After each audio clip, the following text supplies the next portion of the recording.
Hey, faithful listener. Welcome to Season 6 of the Bible Explained podcast, the podcast where the Bible gets explained. So grab your cup of coffee and enjoy today's discussion from the book of Judges.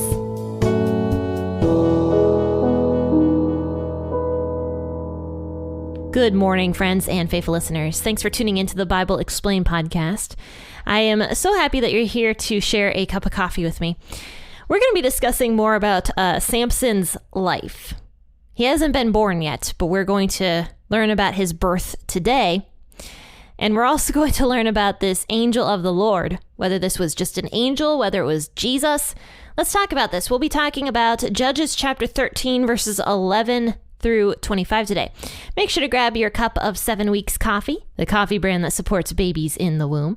Use code 7 for 10% off your first purchase, and also use my link because 10% of all purchases go to pregnancy centers across the U.S., and also 10% of your purchase will also benefit P40 Ministries when you use the code in the description of this podcast episode.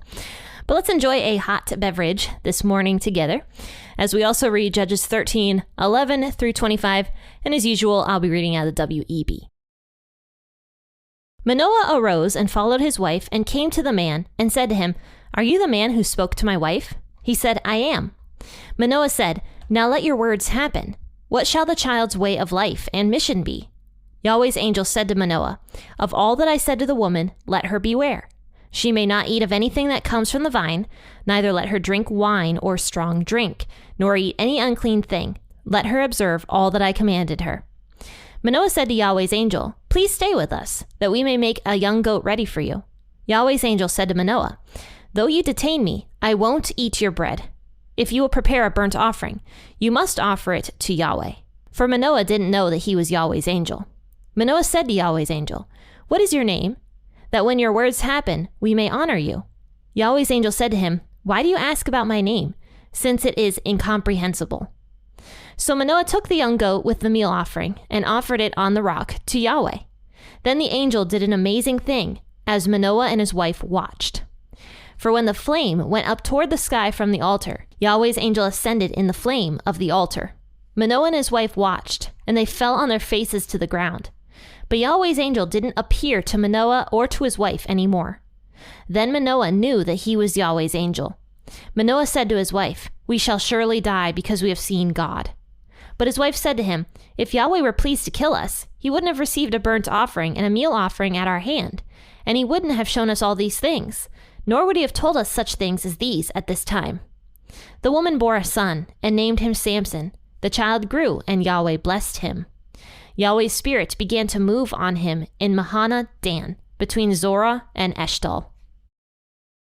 So there's something I found really funny about today's portion of scripture, and that is verse 13, actually. I found that hilarious.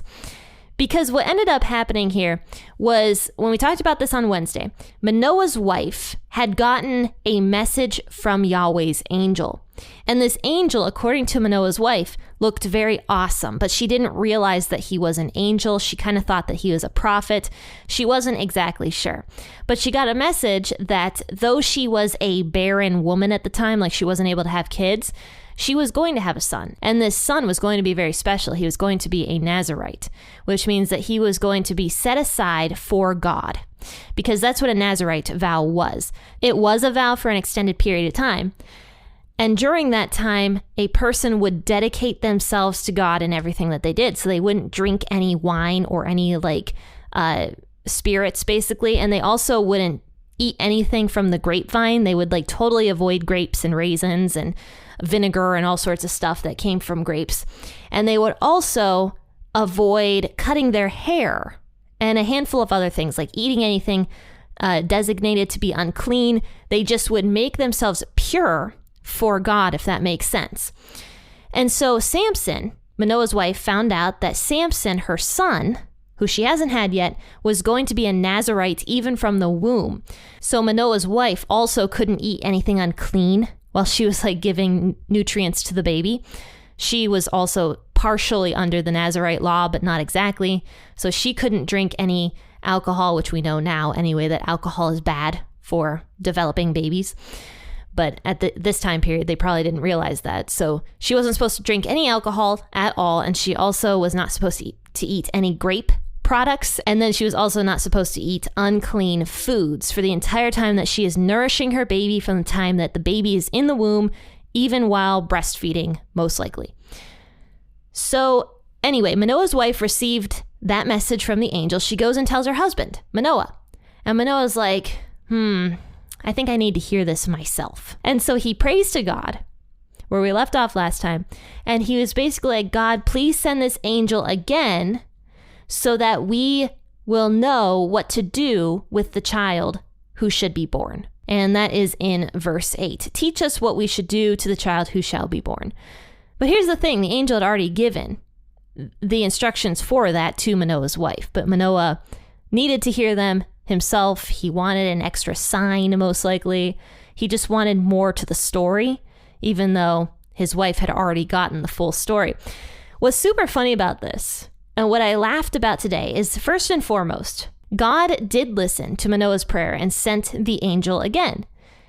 But he sent the angel again to Manoah's wife. Manoah wasn't even there. So that's the first thing that's funny. The second thing that's funny is that Manoah's wife had to go get Manoah to introduce him to the angel. And then thirdly, Manoah asks the angel a question. He says, what shall the child's way of life and mission be? And if you look in verse 13 and 14, it was the exact same message. The angel gave Manoah no more information than he had given Manoah's wife just a few days prior to this. And that's why this is so funny to me, is that the angel had already given the message. And even though God granted Manoah's request for the angel to come and tell him everything, there was no more information given. And that's what I mean by God gives you just the amount of information that you need in order to do the task. In fact, God is often like that. I know for me, I get kind of frustrated sometimes because I'm like, man, it would be so cool if God could just literally lay out every single step of my life so that I never make a mistake, so that I never have any pain, so that I never fail at anything. And that would be great. But God does not work like that. He doesn't work like that because, first and foremost, we have free will. And God is not raising a bunch of robots to just be programmed to do exactly what God tells them to do, like computers. He's not raising robots. And secondly, we have to fail. We live in a sin-filled world, and we're not above that, if that makes sense. We chose sin at the very beginning, and because of that, we have consequences to the sin that we chose. And so if God was just laying out the paths for us perfectly so that we never have any pain or suffering, that's almost like we don't have consequences for the sins that we do. And thirdly, even if God did lay out our paths for us perfectly, I can imagine because of human stubbornness, we still just wouldn't follow it. And we'd be like, nah, that doesn't sound very good. I think I'm going to go do this other thing. Kind of like Jonah, actually. If you think about Jonah, he had literally the plan laid out for him by God's own mouth. And Jonah's like, nah, I'm not going to do that. I'm going to go over here, actually, and do the opposite of what God told me to do because that sounds better to me. That is how we would be. So God does not lay out our paths perfectly. Plus, when we fail, because we're going to fail, and when we have pain, it actually does grow us closer to God. Kind of like what I talked about yesterday and on Tuesday as well on the podcast when we're discussing the New Testament. I talked about Saul going blind for 3 days and how Jesus used that in Saul's life to grow Saul very close to him. He used that pain and that suffering that Saul had to experience in order to grow him closer to Christ. So failures and pain often do that because we experience then God's mercy when he pulls us out of those painful and failure situations that we got ourselves into. He pulls us out of those and we understand God's mercy and God's love for us. And that's how we get closer to God. So that's why God doesn't just lay out our steps perfectly. It's all to bring us closer to him. Even if there is temporary pain and suffering, in the long run, it is better for us and our relationship with God. if that makes sense, especially if we're open to God to work in our lives. So Manoah wants just a path laid out for him of how he's supposed to raise this son, what he's supposed to do. Human nature. The angel gives him no more information than he had already given Manoah's wife. But after the angel says in verses 13 to 14, "Of all that I said to the woman, let her beware, she may not eat of anything that comes out of the vine, neither let her drink wine or strong drink, nor eat any unclean thing. Let her observe all that I commanded her." So that's what he gives Manoah. So Manoah then says to Yahweh's angel, "Please stay with us that we may make a young goat ready for you." So Manoah's like, "Come home with us, stay overnight. I will prepare a delicious meal of young goat for you." So Yahweh's angel then says to Manoah, "Though you detain me, I won't eat your bread." So for some reason, the angel considered this a detainment. In fact, the angel seems a little bit irritated here. Now, I do believe that this angel is Jesus, and I'll get into that in a moment. But the angel here does seem a little bit irritated at Manoah just for being detained, because honestly, this wasn't necessary. Now, of course, God ended up using it to really show Manoah and Manoah's wife who he was. But I kind of think that the angel seems a little bit irritated. Like, you're detaining me here. I don't need to eat your food. And so he says, "I'm not going to eat your food. Even though you detain me, if you're going to sacrifice something, sacrifice it to Yahweh." But then it says, "For Manoah didn't know that he was Yahweh's angel." So Manoah had no clue. I'm guessing Manoah thought that this angel was a man. He probably looked like a man. Now, of course, Manoah's wife was a little bit more discerning, because when she had initially seen him, she thought he kind of looked like an angel because his appearance was awesome in her mind. But Manoah didn't see that. He thought that this man speaking to him was just a plain old man. So Manoah says to Yahweh's angel, "What's your name? That when your prophecy happens, that we may honor you." So he's like, "Okay, can you tell us your name so that we can give you honor once this prophecy takes place?" And Yahweh's angel says to him, "Why do you ask about my name, since it is incomprehensible?" I can imagine that Manoah was like, what is this guy talking about? Now, if you go back to the original Hebrew of the word incomprehensible, it actually means wonderful, or it could be interpreted as wonderful, which is interesting because the famous verse where it says that Jesus' name will be called Wonderful, Counselor, Mighty God, Everlasting Father, and Prince of Peace. One of Jesus' names in that verse was Wonderful. So it is kind of cool that the angel mentions that his name is Wonderful. So Manoah, I can imagine he's probably like, okay, I don't get it. But Manoah takes the young goat with the meal offering and offers it on the rock to Yahweh. Then the angel did an amazing thing as Manoah and his wife watched. For when the flame went up toward the sky from the altar, Yahweh's angel ascended in the flame of the altar. Manoah and his wife watched, and they fell on their faces to the ground.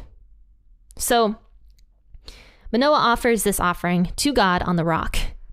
And suddenly, this man, who they thought was a man, goes into the fire and ascends up into heaven through the fire of the burnt offering. If I saw this, I would be scared out of my mind. Like if a man walked into a fire and ascended up through the smoke into heaven with the fire and disappeared. And so would you. Anybody would be literally flabbergasted to see a miracle like that. So this is why I believe that this angel was Jesus. Now, angel, I've mentioned this multiple times on the podcast, but angel actually means messenger. So when we see angels in the Old Testament, sometimes they are just regular angels that we think of that are not God. But sometimes those angels or messengers are Jesus. And I mentioned multiple times about how in some stories, the angel is in fact Jesus. and declares himself to be Jesus. Anytime a normal angel, like a regular old angel, comes and visits somebody, they never say that they are God. They will never say that they are God. They often say, no, do not worship me, stand up, worship God. Angels are very clear that they are not God. But whenever we see Jesus appear in the Old Testament as an angel or as a messenger, he receives worship from people. We know God the Father doesn't come down in angel form because nobody can look at God the Father's face and live, and that's what Scripture says. But we can look at Jesus's face when he is in human form, and we know that because Jesus historically existed. We have so much historical evidence that Jesus did in fact exist. And Jesus, of course, was both God and man. And in the Old Testament, Jesus did appear to people many times in human form, though his name was not Jesus yet, because he was yet to come down as a baby. But I believe that this was Jesus because the angel here, or Jesus, accepts that burnt offering.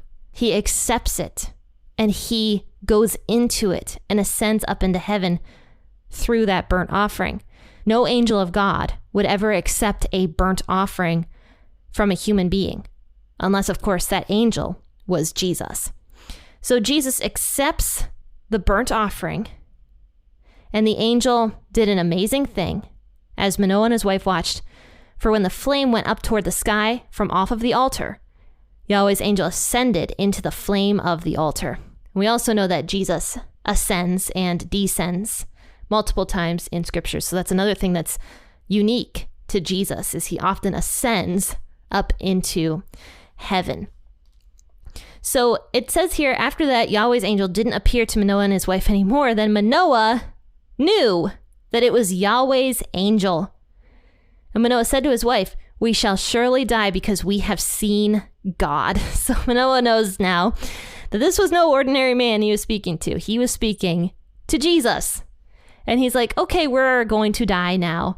And he's distraught. Manoah is like probably lying on the ground like, we are going to die. We just saw God ascend into the flames of fire and disappear into the flames of fire. But it says here that Manoah's wife, once again, she may have had a little bit more discernment than Manoah had just throughout the story, though we don't know much about her at all.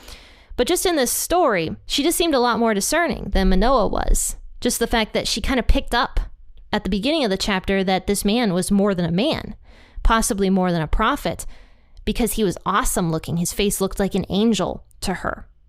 That's the first thing. Secondly, the fact that the angel appeared to the woman, to Manoah's wife, before appearing to Manoah, and actually didn't appear to Manoah at all. And thirdly, this part right here, where it says that she recognized before her husband that Yahweh had no intention of killing them, because why would he if he accepted their offering, right? Because it was very clear that the offering was accepted by Jesus, or Yahweh's angel here. And secondly, why would Yahweh's angel give them this whole prophecy, this whole revelation, if he was going to kill them? So Manoah's wife is like, no, he's not going to kill us. It's okay. He wouldn't have done this for us if he intended on killing us. So it says, after this, the woman bore a son and named him Samson.